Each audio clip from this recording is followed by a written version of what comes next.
नमस्कार, आप देख रहे हैं सबसे बड़ा मुद्दा। मैं हूं आपके साथ राहुल राज। 5 साल 1980 की है। अगस्त का महीना था।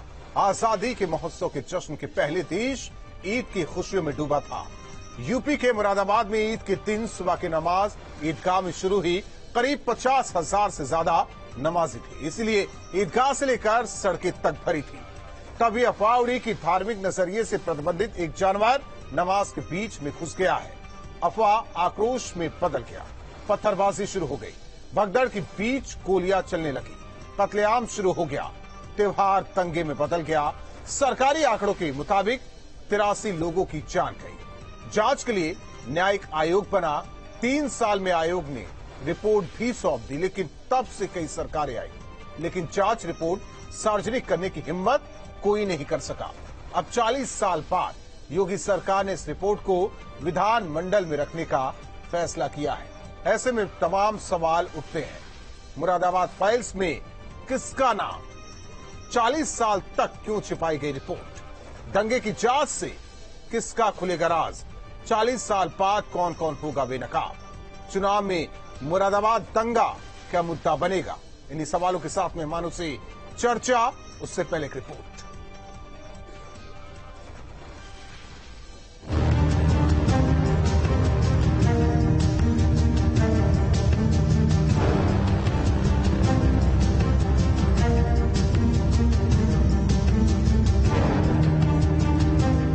चालीस साल तक जिन राजों को फाइलों की मोटी मोटी परतों के नीचे दबा कर रखा गया, वो अब खुलेगा मुरादाबाद में हुए दंगे का वो स्याह सच, जिसको 4 दशक तक दुनिया से छिपा कर रखा गया। सामने आएंगे वो नाम जिनके इशारों पर मुरादाबाद में साल 1980 में कत्ले आम हुआ था। कांग्रेस ने 89 तक वहां पर राज किया, लेकिन उस रिपोर्ट को सदन के पटल पर नहीं रखा। उसमें दंगा क्यों हुआ, किसने कराया, कौन जिम्मेदार थे, इसके अलावा कौन लोग पीड़ित हुए, किनकी आगजनी हुई, किनकी जन हत्या हुई, किनकी धन का नुकसान हुआ और मुआवजे की बातें थी, ये सब सदन के पटल पर नहीं रखा। योगी आदित्यनाथ जी का धन्यवाद देना चाहूंगा। अब से 43 बरस पहले दंगे की आग में मुरादाबाद सुलग उठा था। 1980 के अगस्त महीने में त्योहार ईद का था, लेकिन खून की होली खेली गई। 43 बरस बीत चुके हैं इस दंगे को। 1983 में दंगे की रिपोर्ट आई। 40 साल तक तमाम सरकारों ने रिपोर्ट को छिपा कर रखा, लेकिन अब योगी सरकार इस रिपोर्ट से मुरादाबाद के गुनाहगारों के राज बेनकाब कर देगी।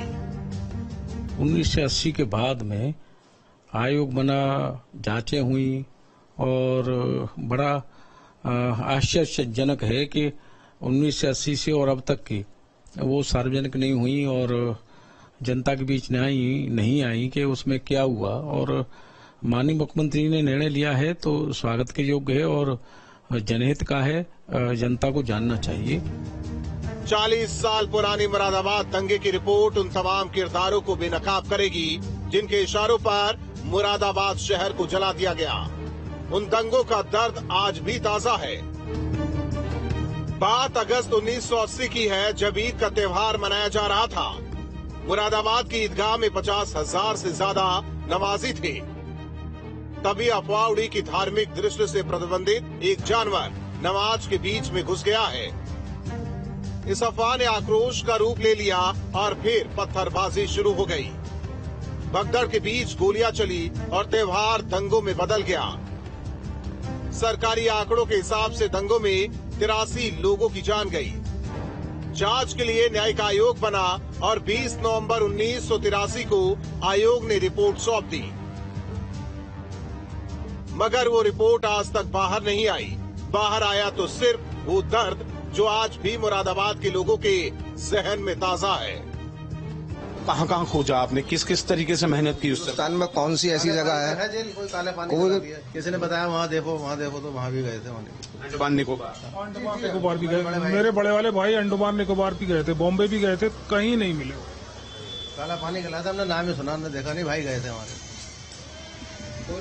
भाई तो कह रहे हैं कि योगी सरकार अगर ये रिपोर्ट सार्वजनिक करती है साहब, हम तो बहुत ज्यादा आभारी होंगे हम तो उनका। अगर ऐसा हो जाए तो फिर हमारे लिए तो हम तो फिर सहारा देते रहे कि भाई हम मुआवजा मिलेगा, ये मिलेगा। इंदिरा जी कह गई थी 1980 में हुए दंगे और 1983 में आई रिपोर्ट को अब 4 दशक बीत चुके हैं। इन 40 सालों तक सच को छिपा कर रखा गया, लेकिन योगी सरकार ने आखिरकार सच को दुनिया को बताने का फैसला किया, क्योंकि मुरादाबाद के लोगों को हक है हकीकत जानने का। ये बात और है, कांग्रेस को ये बात खटकती जरूर है। भारतीय जनता पार्टी की सरकार किसी भी रिपोर्ट को टेबल करे बेहतर है, लेकिन इसके साथ साथ वो कुछ श्वेत पत्र भी लाए, जिसमें वर्तमान इकोनॉमिक पोजीशन क्या है इस बारे में बात हो, बेरोजगारी की दर उत्तर प्रदेश में क्या है इस बारे में बात हो, अपराधी पुलिस को क्यों मार रहे हैं इस बारे में बात हो। कांग्रेस की तरह समाजवादी पार्टी का भी कमोबेश यही हाल है। मुरादाबाद फाइल्स को समाजवादी पार्टी ने नफरत फैलाने का जरिया करार दिया। आरोप बीजेपी पर कि मुद्दों से भटकाने के लिए गड़े मुर्दे उखाड़ रही है। दूध और दही पे टैक्स लेके जनता की कमर महंगाई से तोड़ दी है, बेरोजगारों पे लाठी चलाई जा रही है। इन सब मुद्दों से ध्यान हटाने के लिए भारतीय जनता पार्टी 1980 के उन दंगों की बात करना चाहती है जिनका आज की पीढ़ी से कोई लेना देना नहीं है। आप तो नेता हैं, आपके लिए मुद्दे वो जो आपके फायदे के हों, लेकिन सोचिए उन लोगों के बारे में जो अपने घर से निकले लेकिन लौट न सके। समझने की कोशिश करिए इन लोगों का दर्द, जिनके जख्म 43 बरस बीत जाने के बाद भी ताजा है। अब अगर 4 दशक के बाद उनको अपने गुनाहगारों के नाम पता चलते हैं, तो इसमें कम से कम सियासत नहीं होनी चाहिए। मुरादाबाद से अभिषेक शर्मा के साथ team News State. Kaushalkant Mishra ji, प्रवक्ता बीजेपी, वीरेंद्र भट्ट जी, वरिष्ठ पत्रकार डॉक्टर राहुल यादव जी, समाजवादी पार्टी के नेता इकबाल अहमद, नेता कांग्रेस, आप सभी मेहमानों का स्वागत है। कौशलकांत मिश्रा जी, मकसद क्या है? देखिए, मकसद यही है कि हम सभी जानते हैं सत्य परेशान हो सकता है, पराजित नहीं। तो आपने जिनके इंटरव्यू दिखाए, जिनके घरों में जो मातम पसरा था इतने सालों पहले, आपने आंकड़े, जो मेरे पास आंकड़े हैं उसके हिसाब से करीब करीब ये उत्तर प्रदेश का या कहे सबसे ज्यादा रक्त रंजित दंगा था। इसमें करीब करीब ऑफिशियल डॉक्यूमेंट के हिसाब से 284 लोगों की मौत हुई थी, लेकिन सच्चाई यह है कि 400 लोगों को से ज्यादा को कंपनसेशन दिया गया था, और अनऑफिशियल रिपोर्ट्स ये कहती हैं कि 2000 से ज्यादा लोगों की मौत हुई थी। ये पहला ऐसा उत्तर प्रदेश का दंगा है जिसमें बम चले थे। ये सब मैं अपने पास से नहीं बता रहा हूं, ये सब आप लोगों के ही मीडिया में फैला हुआ है, आप कोई भी इसको चेक कर सकता है। और मुझे नहीं लगता है कि किसी को भी परेशान होने की जरूरत नहीं है। अगर हमारा पार्लियामेंट एक कानून पास करता है जिसको कहते हैं राइट टू इंफॉर्मेशन एक्ट, हर नागरिक का यह अधिकार है, सूचना का अधिकार है, उसे जानने का अधिकार है। तो अगर जिनके अपने नहीं मिले, जिनके लोगों ने जान गंवाई, जो 284 से बढ़कर से लेकर के करीब 2500 तक हो सकते हैं, उनको सच्चाई जानने में सबका प्रॉब्लम क्या है? कौशलकांत जी, आरटीआई तो अलग हो गया। नहीं, मैं बता रहा हूं कि सूचना जानना कितना जरूरी है, मैं ये कह रहा हूं। उसको आप इससे मत मर्ज कीजिए, दैट इज डिफरेंट। मैं एक बात कह रहा हूं कि नागरिकों का एक हक है कि उनको जानना चाहिए। और एक चीज और देखिए ना, 2002 में गोधरा का दंगा हुआ था, लेकिन कौशलकांत जी देखिए, विपक्ष का सवाल उससे पहले मैं ही कर लेता हूं। टाइमिंग पर भी सवाल उठाया जाएगा कि अब धीरे धीरे प्रदेश, देश लोकसभा चुनाव के लिए बढ़ रहा है, उससे पहले आप लोग मुरादाबाद की फाइल खोलकर बैठेंगे।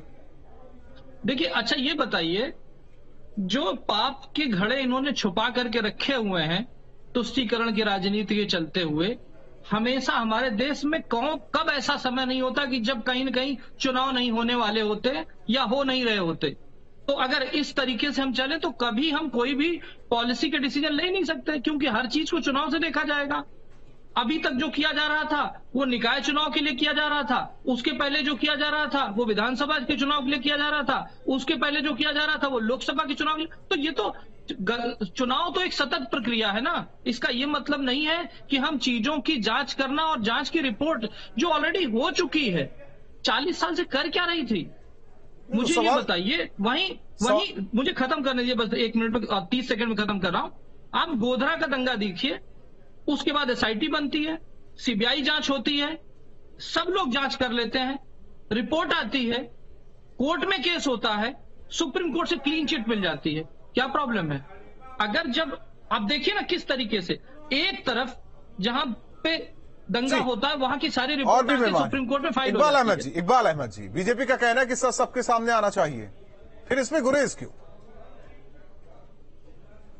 तो हमेशा सामने आना चाहिए, लेकिन क्या इससे पहले बीजेपी की सरकारें नहीं हुआ करती थी उत्तर प्रदेश में? उस वक्त क्या हो गया था? क्या फाइल नहीं खोल सकते थे, जांच नहीं करा सकते थे? अगर इनको इतना शक था, इतना सारी चीजें दिख रही थी, तो माननीय स्वर्गीय कल्याण सिंह की मुख्यमंत्री थे, राजनाथ सिंह की मुख्यमंत्री थे, तमाम और मुख्यमंत्री बीजेपी के हुए और देश की सरकारें थी इनकी बीजेपी की, तो उस वक्त क्या जांच नहीं हो सकती थी? क्या जांच में अगर कोई गड़बड़ी थी या जो भी चीजें थी सामने आ सकती थी? आज क्यों हो रहा है?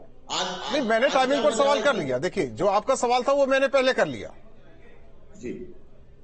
अब इनको रोजगार दे नहीं पा रहे हैं, मजलूमों को ऊपर अत्याचार हो रहा है, नौजवान खड़ा है, कर्नाटक में चुनाव बुरी तरह के हार गए हैं, तो अब इनको और क्या है? अब हिंदू मुसलमान दंगा फसाद अभी सारी चीजें आएंगी सामने, इससे कुछ होगा नहीं, क्योंकि कर्नाटक चुनाव ने बता दिया है।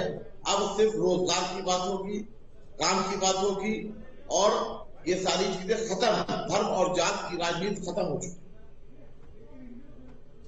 राहुल जी, आपके नेता कहते हैं कि अब तो पीढ़ी कुछ जानना ही नहीं चाहते, आगे की बात कीजिए, पीछे की बात ना कीजिए।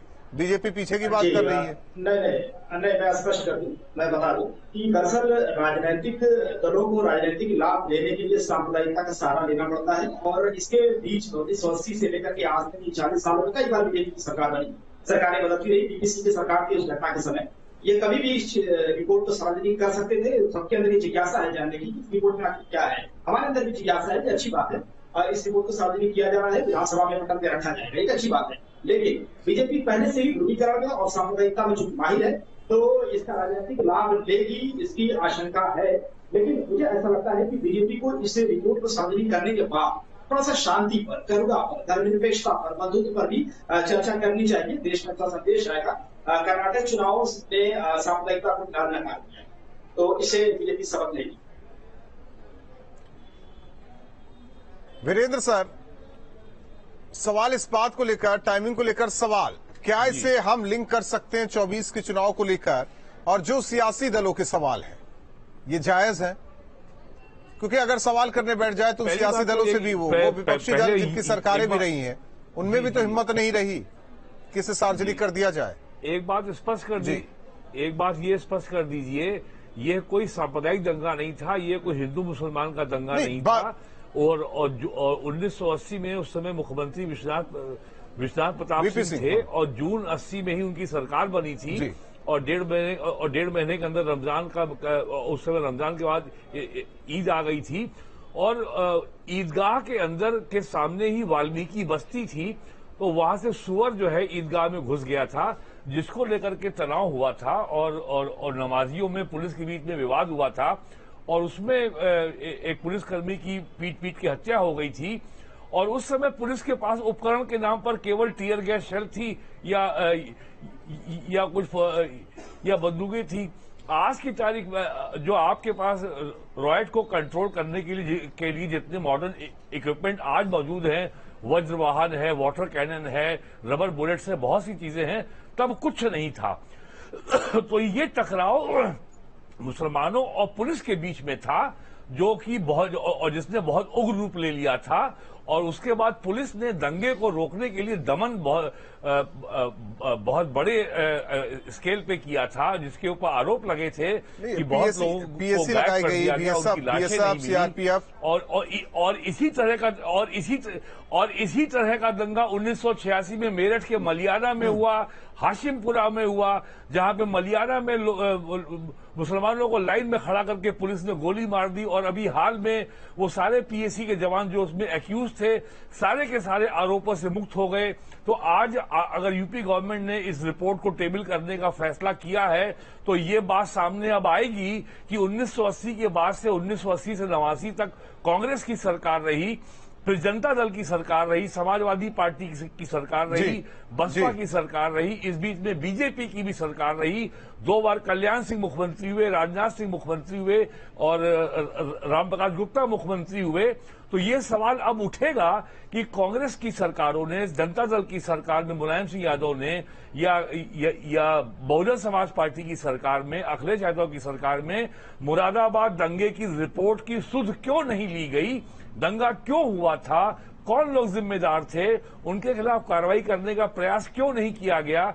जिम्मेदारी को तय करने का प्रयास क्यों नहीं किया गया? ये सारे सवाल उठेंगे और इससे जो है जो बीजेपी के विरोधी दल हैं उनको वैचारिक स्तर पर, राजनीतिक स्तर पर कुछ कठिन सवालों का सामना करना पड़ सकता है, जो शायद 2024 के लोकसभा चुनाव तक भी जाए। कुल ये और आज 43 इयर्स के बाद इसमें कोई बचा नहीं है। जो उस समय वहां एसएसपी थे वो बाद में लखनऊ में एसएसपी रहे, एसपी सिंह, सूर्यपाल सिंह। अब उनका देहांत हो चुका है, वो आईजी थे और उनकी एक रोड एक्सीडेंट में मौत हो गई। जो उस समय डिस्ट्रिक्ट मजिस्ट्रेट थे उनको भी रिटायर हुए, जो पीड़ित हैं, हालांकि अब 20 साल हो गया है। इस दौरान इंदिरा गांधी भी गई थी, हाँ, पूर्व प्रधानमंत्री इंदिरा गांधी भी गई थी। और ऐसे लोग आज भी हैं जो आज भी अपने वो अपने प्रियजनों का इंतजार कर रहे हैं, जिनके बारे में ये पता नहीं है कि वो मार दिए गए, कहां गए, उनके वेयरअबाउट्स आज भी नोन नहीं है। ऐसे लोगों की संख्या अच्छी खासी है मुरादाबाद में। तो इससे ये आने वाले दिनों में रिपोर्ट के जारी होने के बाद ये एक नया विवाद, एक नया मुद्दा बन सकता है। ये नहीं समझ में आ रहा है कौशल कांत जी, कर्नाटक से मुरादाबाद को क्यों जोड़ा जा रहा है? ये अभी हमारे मित्र कह रहे थे कि बेरोजगारी, महंगाई। मैं पूछना चाहूंगा कि आज भी उत्तर प्रदेश की बेरोजगारी दर और महंगाई दर दोनों देश का जो एवरेज है उससे कम है। वहीं राजस्थान को देख लीजिए आप, वहीं छत्तीसगढ़ को देख लीजिए आप, वहीं किसी को देख लीजिए। और मैं ये पूछना चाहूंगा अपने मित्र से, जब ये कर्नाटका का चुनाव हुआ था तो क्या कर्नाटका के चुनाव में कौशल कांत जी, आपको ये बताने की, आपकी पार्टी को ये बताने की कोशिश होती है कि आप मुस्लिम विरोधी हैं, आप सांप्रदायिकरण करते हैं, आप ध्रुवीकरण करते हैं, सबको राजनीतिक रंग देते हैं। मुरादाबाद फाइल खोलने की बात हो रही है तो वो जो सामने आएगा सार्वजनिक होगी, उसकी बात करके आप लोकसभा चुनाव में जाते हैं। ये तमाम आरोप है विपक्षी दलों की। देखिए, सच्चाई को अगर लाने में अगर कुछ भी विपक्ष कहेगा, विपक्ष तो केरला फाइल्स पे भी सवाल उठा रहा है, विपक्ष तो बंगाल फाइल्स पे भी सवाल उठाने वाला है, विपक्ष ने तो कश्मीर फाइल्स पे भी सवाल उठाया था। पर सच्चाई देखने में क्या हक है? सच्चाई देखने से इतना डरते क्यों हैं? डरते इसलिए हैं क्योंकि इन्होंने तुष्टीकरण की राजनीति के चलते हुए, इकबाल साहब ऐसा है क्या? एमपी सक्सेना, कांग्रेस को डर है, एमपी सक्सेना की कांग्रेस को डर है क्या? नहीं किया।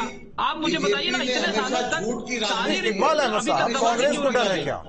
कांग्रेस को डर है क्या? रिपोर्ट देखिए क्यों नहीं की गई? नहीं, देखिए 89 के बाद आपकी सरकार तो रही नहीं उत्तर प्रदेश में, और 83 में ये रिपोर्ट आ गई। हमें लगता है कि सार्वजनिक कर देनी चाहिए थी। आप लोगों को पता था कि हुआ क्या था, सच्चाई क्या थी, सब जानना चाहते हैं। अच्छा, सरकारें तमाम आई गई, तो मैं कह रहा हूँ कि ठीक है, जांच हो रही, जांच होना चाहिए। जांच जो सच होगा सामने आएगा, जो झूठ होगा सामने आएगा, सच का सच, झूठ का झूठ, सब सामने हो जाएगा। लेकिन कहने की बात है कि क्या बीजेपी की सरकारें इससे पहले, जिसमें जो मुख्यमंत्री है, जिसमें मादा है वो लाएगा, जो सरकार है वो लाएगी। तो फिर कोई कार्यकाल की बात नहीं कर रहा हूं मैं कार्यकाल की किसी की बात नहीं कर रहा हूं। यहाँ बैठ के 40 साल लंबा वक्त होता है, बहुत पीड़ित है। इतनी तराही मची है, महंगाई का मुद्दा है, बेरोजगारी का मुद्दा है, तमाम ऐसे मुद्दे हैं जो लोग परेशान हैं, उन पर कोई बात नहीं कर रहा है। उनकी भी तो लिस्ट बननी चाहिए। जैसे मोदी जी ने कहा कर्नाटक में जाके कि 91 बार मुझे गाली। ठीक है राहुल जी, 30 सेकंड में क्यों नहीं युवा पीढ़ी जाने कि मुरादाबाद में हुआ क्या था? क्यों ना मुरादाबाद की जो युवा है वो क्यों ना जाने?